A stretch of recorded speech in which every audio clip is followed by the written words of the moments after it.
from our presentation to share with you guys a little bit about how we train animals here at SeaWorld. Have any of you been here before? Your past members? Okay, awesome. How many of you, is this your first time here? Yeah, a bunch of you. Well, welcome. Thank you for joining us. It's really exciting when we have this opportunity to really break down what we do every single day. So as zookeepers and marine mammal trainers, what we focus on to interact with the animals is something called operant conditioning, which makes it very simple to say that we use positive reinforcement training. So that's kind of the premise of everything that we do. We like to present the whales, or the penguins, or the sea lions, or the elephants, different opportunities and choices. Now, when we present a choice, they have an option, right? They can say yes, or what else could they say? Yeah, they can say no, absolutely, just like that. And it's okay if they say no. Why is that okay?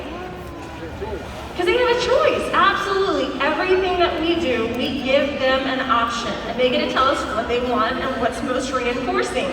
So when they do something that we've asked and that they want to do, what do you think that we do? We reward them. We reward that awesome behavior. So what are some of the different ways that we could reward great behavior? Fish, okay, what else? Ice, love it. What else? Rub downs, I heard that over there, absolutely. What about toys? Yeah, believe it or not. So one of the cool things about being an animal trainer is that we have to learn and to develop a relationship with the animals.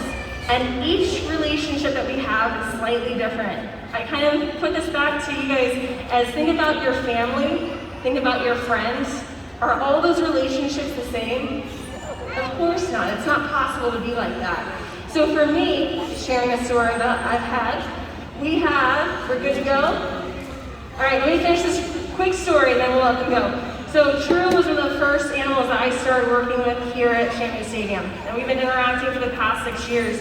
And our relationship is not the same when it started. We've been able to develop and grow and learn how True learns best. So throughout working encounter, what you're going to learn about is the husbandry techniques, those healthcare. You're going to hear a little bit about the relationship, but know that none of this is possible without giving the animals choice and without that relationship. So without further ado, you guys ready for work encounter? All right, let's get it going, guys.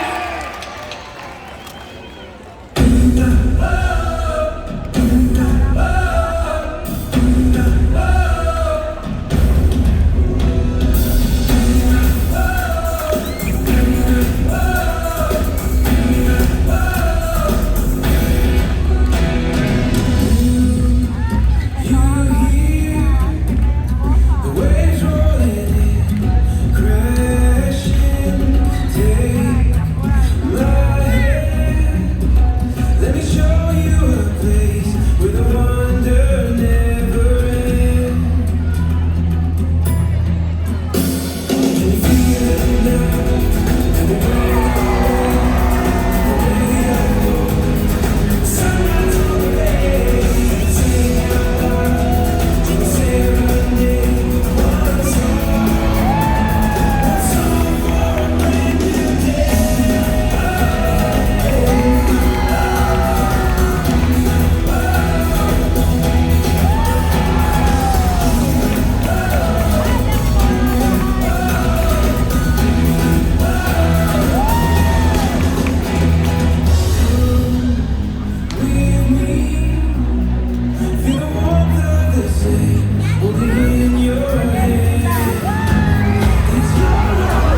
These behaviors help to keep the animals active and engaged. You know, SeaWorld's killer whales have inspired generations to care about the natural world. And we're excited to share their story with all of you tonight. Killer whales are the ocean's top predator. They use cooperation and communication, not just size and strength, to take their place at the top of the ocean's play. At the bottom are small animals, like krill. At the top, the apex predator, the killer whale.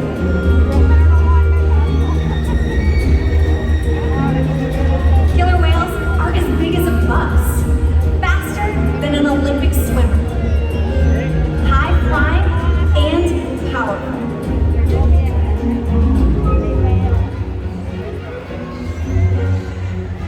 Tonight, you're going to see all of that and much more. These and other behaviors provide an environment that's full of enrichment.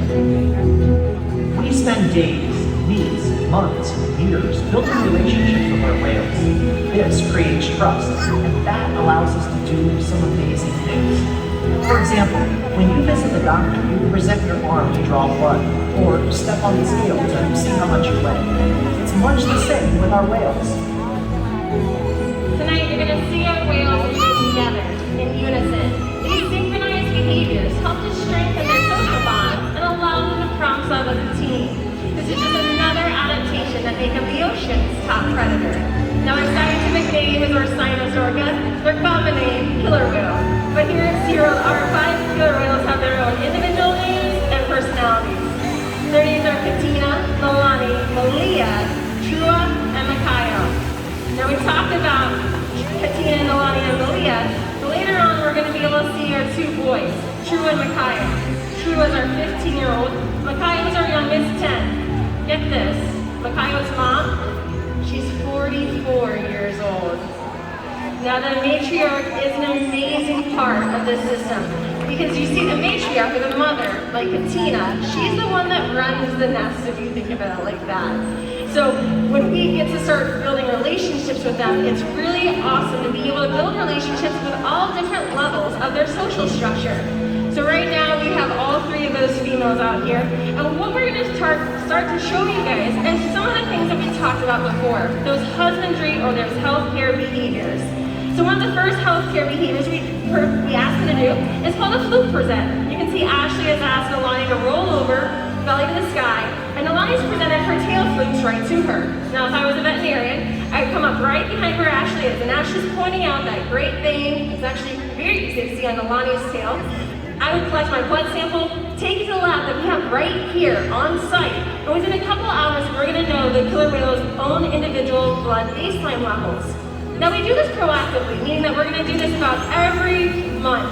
About every other week, we're going to do a different husbandry or healthcare behavior. We're going to need to get the weight of our whales. Now to do this, it's very simple. We just need our killer whales to slide up onto a killer whale size scale, much like you stepping onto a scale at home. Now our scale is in our back area, so we're going to actually just simulate by asking Katina, our matriarch, our 44-year-old, to slide right up over here.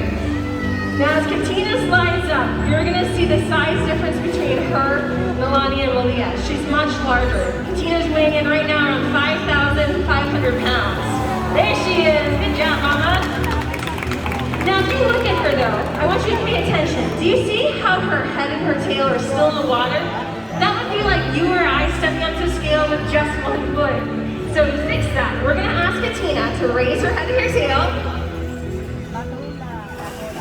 And just like that, while this looks like a presentation behavior, the reality is it's a critical husbandry behavior to ensure that our younger whales are growing and our older whales are maintaining a healthy weight. And the care isn't just physical. Mental stimulation and play are vital, and we surprise and engage with our whales at every opportunity. Play is how killer whales teach their young to hunt, and for the adults, play is important too. It seems that they just enjoy having fun. Making time for play is an important part of life for killer whales, and for us. Alright everyone, I'm done here by the glass, and I have an important question for all of you. How many of you love to play? Yeah, absolutely. Play is important for us as humans, right? That's how we're going to learn. And guess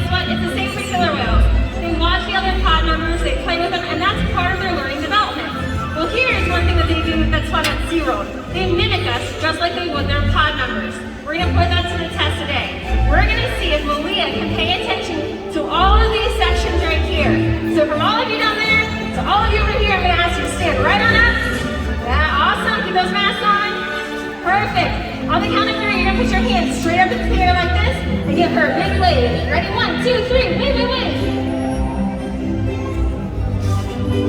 And she got it! Great job, everyone. Thank you so much. You can sit back down. So as you saw, Malia had no problem watching you and copying what you did. Now, eyesight is critical for killer whales. In fact, this is one way that they're going to be able to check out their surroundings. So we're going to go ahead and see one of our other whales do a bow over at our stage area. And when you see her jump up and out, give her a big round of applause.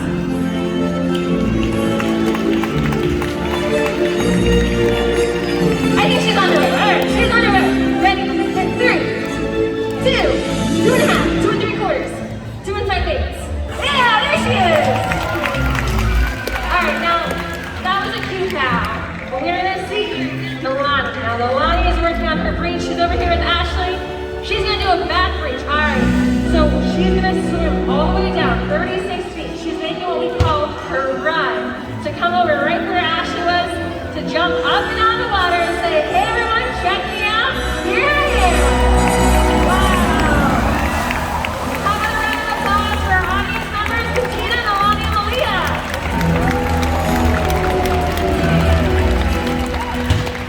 Now, Cyril's research and observation of the killer whales in our care has shed light onto many of the mysteries surrounding these amazing animals. For example, we now know that the gestation or the pregnancy of a killer whale is 17 months. That information would be impossible to gain out in the wild. Other information can only be obtained through field observations. So in those cases, Cyril teams up with our partners, like the Norwegian Orca Survey or NOAA, to further our knowledge. Killer whales are powerful animals, but perhaps their power is best seen when they hunt. Killer whales stand apart. They have no natural predators, and just about any other ocean animal could be their dinner.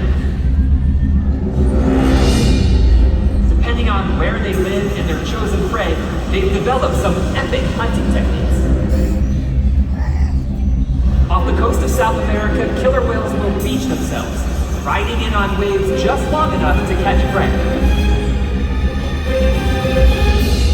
They'll also create waves that knock animals like penguins or seals from ice cliffs. Most importantly, they cooperate, communicate, and coordinate as a team. Here's footage of killer whales corralling a school of herring. A whale dips in and feeds, while the other whales keep the fish together with swipes of their tail fins. So, killer whales create waves to hunt, and they use their tail fins to stun their prey. You're about to get a demonstration. For our whales, it's a fun activity session. But for you, it means it's time to get wet.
100 pounds of food a day.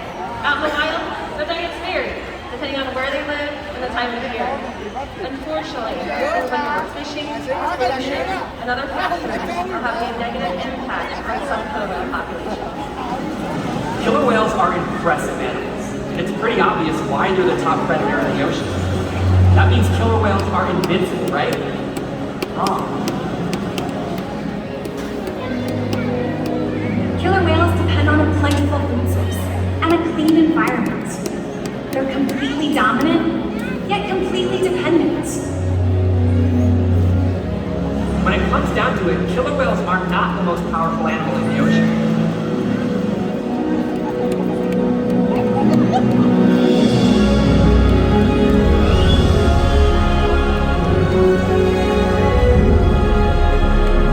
Their future depends on you.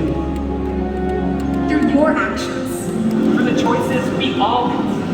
We hold the future of killer whales and the oceans in our hands. Killer whales continue to surprise and amaze us. They're the perfect ambassadors of the ocean, limitless, connected, powerful, but still vulnerable. The challenges that we face can seem insurmountable. Don't give up. Be inspired. We can make a difference. The ocean needs our help, and that seems overwhelming, but together we can make it happen. There's so much to learn. So much to protect. So much to explore. The killer whale story is still being written, and there are simple things we all can do to make a difference. All it takes is one choice. One cause enough. One ripple that can grow and grow. And change the world. Together, we've got this.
mask on. Thank you so much. Our operation ambassadors are going to